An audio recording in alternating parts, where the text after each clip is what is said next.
Για την κούρα 5 ημερών χρειάζεστε μισό λίτρο σιρόπι νέρα, μισό κιλό λεμόνι,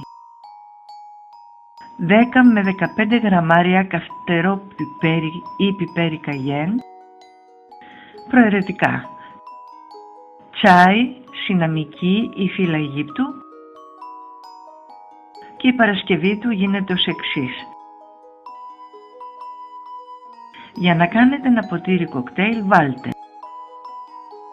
2 κουταλιές στη σούπα σιρόπι νέρα,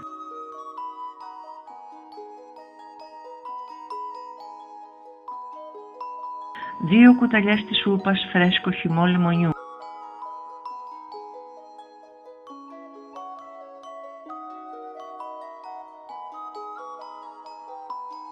1 μισό λεμόνι,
Γεμίστε το ποτήρι με νερό, φυσικό, μεταλλικό ή βρασμένο, ζεστό ή κρύο.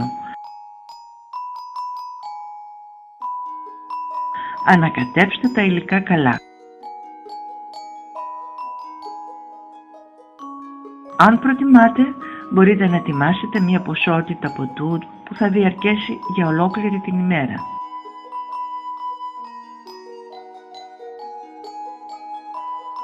Δηλαδή 5 ποτήρια σε μπουκάλι του 1,5 λίτρου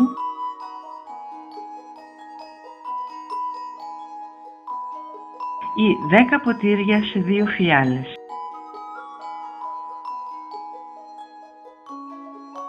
Αυτές οι αναλογίες μπορούν να προσαρμοστούν στις δικές σας προτιμήσεις.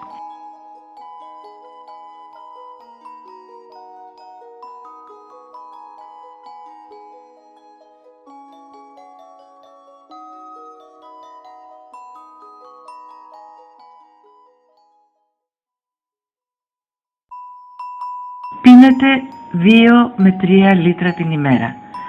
Σε περίπτωση που νιώθετε την ανάγκη, μπορείτε άφοβα να πίνετε περισσότερο.